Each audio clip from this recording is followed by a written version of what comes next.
You check your bank account.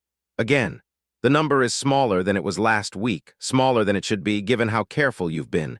You skipped the coffee, you canceled the subscription. You brought lunch from home every single day, and still somehow there's nothing left over. You start to believe something is wrong with you, some flaw in your discipline, some gap in your willpower that other people don't have. But the real reason you're feeling this is far stranger. It has almost nothing to do with your spending habits. It has everything to do with a system that was never designed for you to get ahead in the first place. You check your bank account like it owes you an apology. It doesn't have one. The number's smaller than it should be. Again. You didn't buy anything crazy this month. No trip, no splurge, nothing you'd call reckless. And yet somehow, quietly, the money left anyway. That's not an accident. That's the invisible drain. Every subscription you forgot about, every just tap to pay moment that skipped the part of your brain that used to ask, can I afford this? Every free trial that turned into a charge you never noticed. None of it is designed to be seen. It's designed to be felt later as confusion. You were taught to watch for big mistakes, the car you shouldn't have bought, the vacation you couldn't afford. But nobody warned you about the small ones, stacked 100 times a month, each one too tiny to question. Convenience isn't free, it's just billed quietly. Here's the part that matters. This isn't a willpower problem. You're not bad with money. You're navigating a system built by people whose job is to make spending frictionless and saving forgettable. The tap, the autofill, the one-click checkout. Every barrier between you and your money has been removed on purpose by someone getting paid to remove it. So the fix isn't shame, it's visibility. Barely Living isn't here to tell you to stop enjoying your life. It's here to show you where the drain actually is, so you can decide on purpose where your money goes instead of finding out later where it went. You don't need more discipline, you need to see the leak. That's what we do here.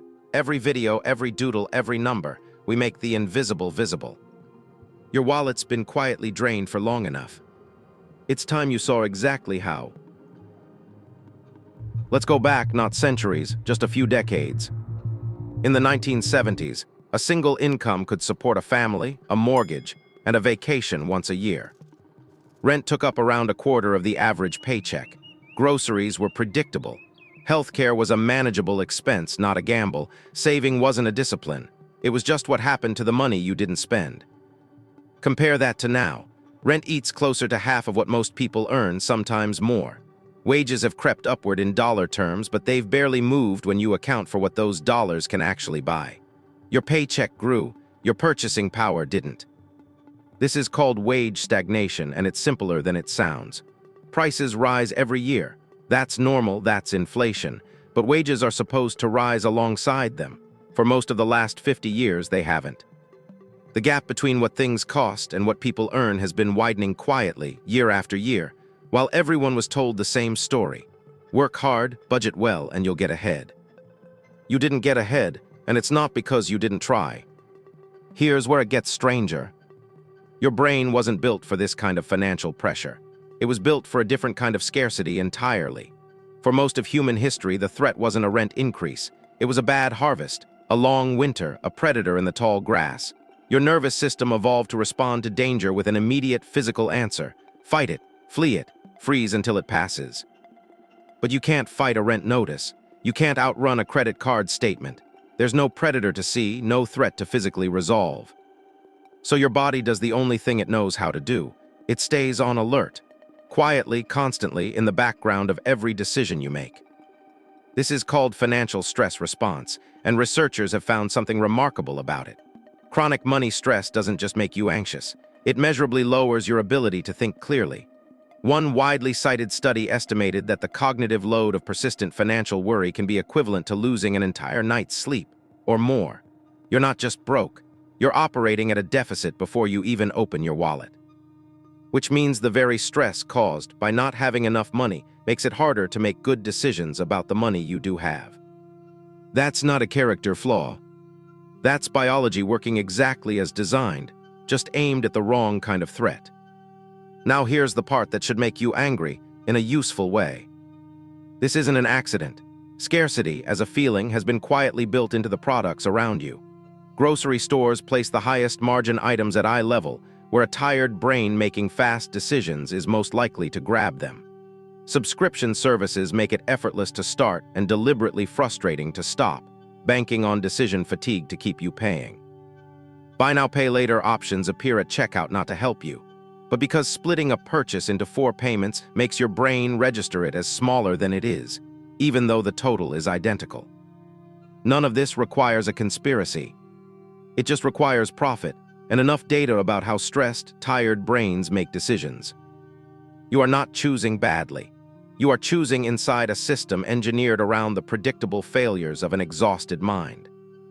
So what did people do back when the math was less hostile? They practiced what you could call applied practicality, not minimalism as an aesthetic, minimalism as a survival skill. A generation that lived through the Depression didn't save money because they read a book about budgeting. They saved because waste, in a genuinely scarce world, could be the difference between eating and not eating. They mended clothes instead of replacing them. They cooked in bulk. They shared tools, shared rides, shared the burden of hard years across whole neighborhoods instead of carrying it alone. That instinct hasn't disappeared. It's just been buried under decades of convenience marketed as necessity. Here's the twist most people miss entirely. The modern obsession with convenience isn't actually about saving you time. It's about removing the moments where you might pause and reconsider a purchase. Meal kits, delivery apps, one-click checkout. Every friction point in spending has been sanded down, not for your benefit, but because friction is the enemy of impulse revenue. The easier it is to spend without thinking, the more, on average, you spend. Your grandparents weren't more disciplined than you. They simply lived in a world with more built-in friction. A world where spending took effort, and that effort gave the brain just enough time to ask a simple question: do I actually need this? You can rebuild that friction yourself, not through willpower, which is a finite and unreliable resource, through structure, a 24-hour rule before any non-essential purchase, cash for discretionary spending instead of a tap-to-pay card that makes money feel imaginary, unsubscribing from the retailers whose entire business model depends on you forgetting you don't need what they're selling. These aren't hacks. They're a return to the same friction your grandparents had by default, rebuilt on purpose in a world that keeps trying to remove it. Look at the modern mirror for a moment. The cost of living crisis isn't a mystery, and it isn't your personal failure. It's the visible result of 50 years of wages falling behind prices, a nervous system responding to modern threats with ancient tools, and an economy that has learned to profit from exactly that mismatch. You were never just fighting your own habits. You were fighting a current that was built, quietly and deliberately, to run against you. Understanding that doesn't fix your bank account tonight, but it changes the story you tell yourself about why the number is smaller than you want it to be.